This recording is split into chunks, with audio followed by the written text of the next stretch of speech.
Okay, for somebody who is not from the city of New Orleans and they only have a vision of what they seen on the TV screen or listen to in the music, let's say they only had Cash Money Records and No Limit Records as a guide to what the city is like. What is the culture really like? The bad and the good. Because I think New Orleans might be known for Mardi Gras, and then they might be known for a certain type of gangster type music, really cutthroat. But there's a different side to it because I used to go out there a lot too. And there's different colleges.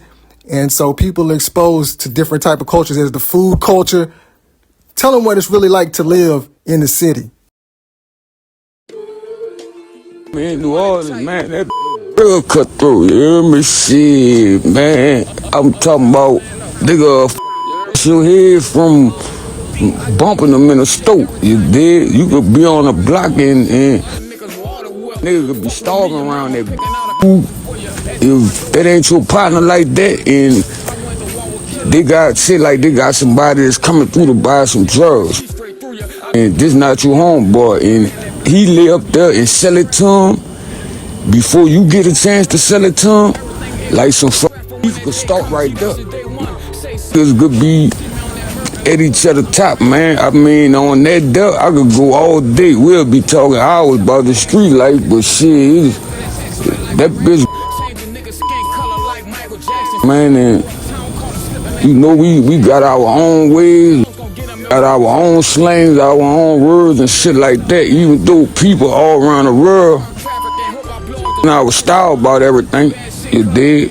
But we originated everything. I'm an originator for sure. You feel me? Like Soulja Slim said, man, get your own style, nigga, I'll feel you more. We set trends for things. I set trends for things. Like, if we out of town somewhere, man, you could tell the New Orleans nigga just by how we walk. You hear me? Like, man, the average, ain't no nigga, man, these niggas gonna be bouncing when they walking. You hear me? Nigga, arms gonna be moving. Like, when we talk, we don't mean no harm. Like, we might be talking to somebody and just talking with aggression. Don't mean no harm at all. It's just, that's how we talk. That's the shit that we used to, like. You hear me? I'm talking about, man, them hoes shut up. You hear me? I could tell you about one little situation in New Orleans, you hear me? They had these little niggas downtown, right? I ain't gonna call no names. Man, this shit got so crazy with these little niggas. Right? They laid up there and called one of them in jail. You feel me? They called him in jail and played with his booty and shit like that. So the little nigga who booty they played with, when he came home from jail, he laid up there and caught one of them and killed him. But when he killed the nigga, he did a shit on Instagram Live. You heard me? So when they went back and retaliated, they went back and retaliated and killed them on the Instagram Live. You heard me? Man, that house so raw, you heard me? Nigga getting stabbed up, getting his jaw broke, nose pushed back, teeth knocked out in that bitch. You heard me? So are there a lot of outlets as far as you to get exposure with your music? Because I know on Q93 they had the 9 o'clock props, and say, hey, you, what's your name? You're on the radio with your boy Wild Wayne. I know they had that. It's the 9 o'clock props, it's the 9 o'clock props. Hey, you, what's your name? You're on the radio with your boy Wild Wayne. I actually got on there 2 times, but I'm from Mississippi, but I'm close enough to Louisiana where we can still pick up the Q93 frequency. So I got on there twice before. And, the first time I did whatever. The second time, it's cool too. But this is a long time ago when I was young coming up. But I noticed the different flavor they have, the different styles they have, and what they were saying too. But like I said, was there any other outlets for you with the music? With the internet, everything's wide open and exposed. You could do your thing. But back then, let's say pre-social media, what was there for you to get on? Did you have to know somebody? And did you ever go the battle rap routes? I know you, you know what I'm saying? You basically just want to keep it real and express the lifestyle that you live in. But did you ever for a second think about, well, let me try this battle rap out too? Just because I went to the city and they had this thing, I think it's a little bit outside of the city, Kenny's Key West, and they used to have the battle raps. I don't know if that's Metairie. I don't know if that's what it is, Marrero. I don't even know if it's Marrero or whatever, but they had this place called Kenny Key West. And I used to go up there too to do the battle raps because, you know, at that time, I think battle rapping was another way for people to get put on. Like I said, this is before the social media era. So, but that place got shot up. I guess it was a week that I didn't go out there. And then they told me that they closed that place down shortly after. I don't know if you're familiar with Kenny's Key West, but did you ever try that route too, battling? You know, you ever do that with your people as far as sharpening your skills up or, you know, toughening the skin? I know the lifestyle itself is already going to get you right as far as who you are as a man, as a person. Yeah, man, I mean, before the social media shit, you know, the shit was way different. The nigga had to move around, sell CDs, get that shit printed up.